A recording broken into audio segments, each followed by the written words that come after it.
All last night, it just poured rain here in Oban, Scotland. And then this morning it was overcast, and just now the clouds have kind of broken open. And it's actually kind of a shame because overcast, cloudy skies are perfect for wildlife photography.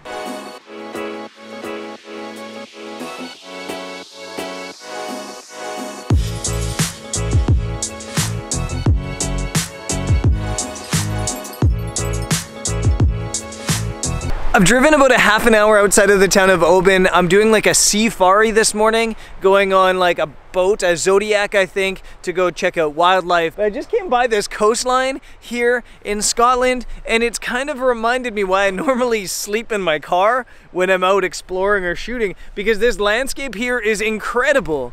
But it's such a long way away from where I was sleeping last night that there was no way I was gonna go out and shoot it or be able to find it. When you go out in your car, you can just go out and cruise until you find the cool stuff and then sleep there and wait for sunrise. So it's kind of silly. I've been staying in like the nicest hotels in the world recently, and I'd prefer to be sleeping in my car closer to where I can shoot. Anyways, I think the Seafari starts just up the road there, so I'm gonna continue pushing on and then we'll jump on the Zodiac.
When we have a couple of dry days, this waterfall actually completely dries up, and at those points we describe it as Scotland's most disappointing waterfall, because basically no water coming down it, we just have a brown stain.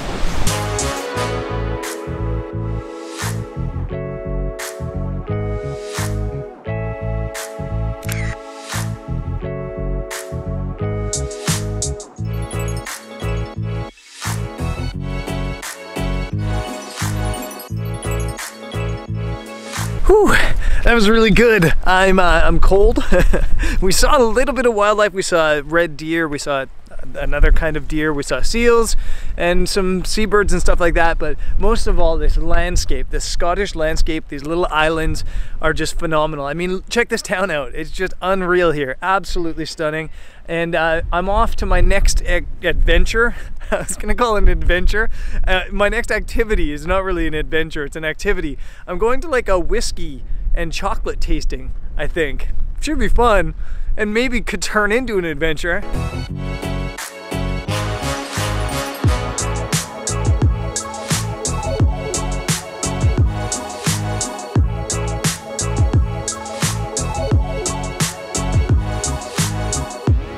And I'm going to the Glengoyne Whiskey Distillery. Let's go get some whiskey.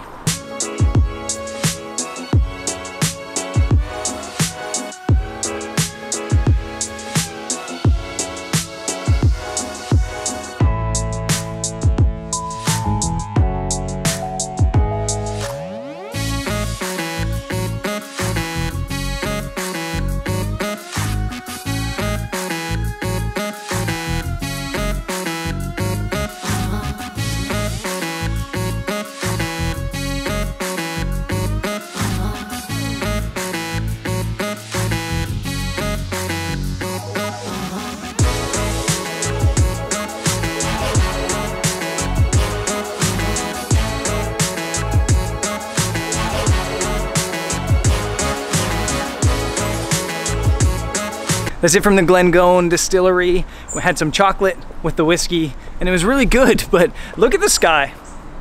I was supposed to be here at 4 o'clock, it's already like 7. And my destination for photography was supposed to be the Kelpies, and I was supposed to shoot blue hour there. I'm not sure I'm gonna make it in time, but I'm gonna try. So let's jump back in the car and head toward the Kelpies.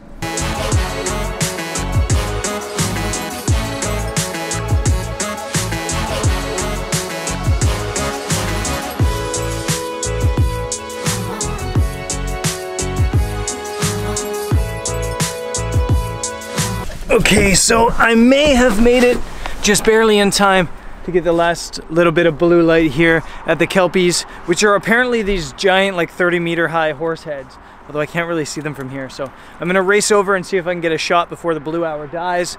It's already right at the edge of it.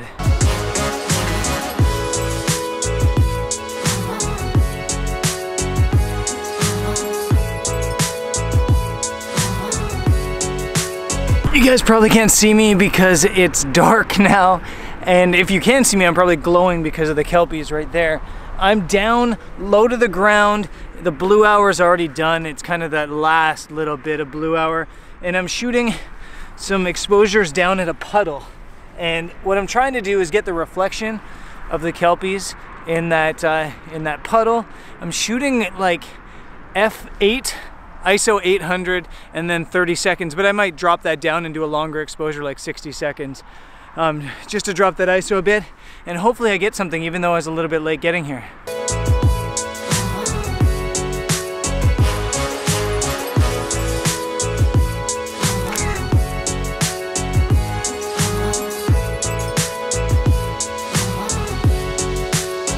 So I definitely missed the light, but it's still a cool spot, and it's someplace I'd like to come back to.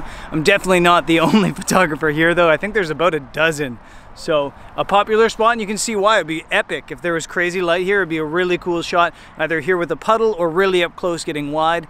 Yeah, I like it here. Nice spot. I've got to finish this video project. I talked about a couple videos ago that I'm going and doing these moments, and this is my last moment here in Scotland. So I've got to get some video clips of this at night. Hopefully some cool ones.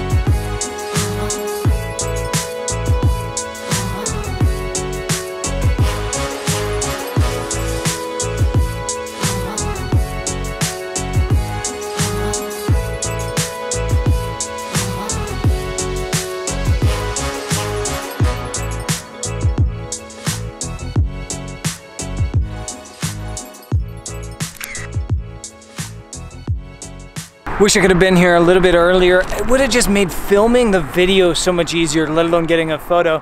There's so many more things you can do with video when you have a little bit more light, and it was hard to get my shots. But I got them and I'm done. Before I leave, one thing, there was a guy flying a drone here, and I fly drones all the time. I flew one today.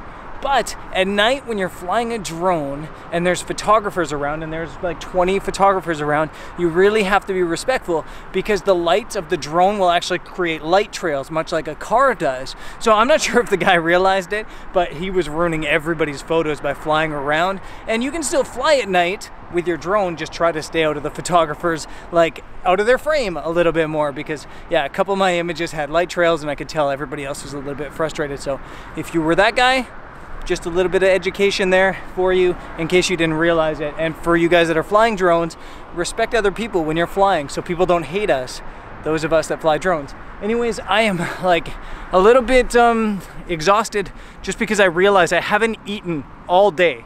I had some snacks, but I've just been racing around all day and I haven't eaten other than like a quick little something, and I can feel my blood sugar. Look at me shaking like that. All I've eaten really is that chocolate. And then I had a little sandwich at lunch. So I need to get some food, and I guess I'll check in with you guys when I get to Hotel de Vey in Glasgow.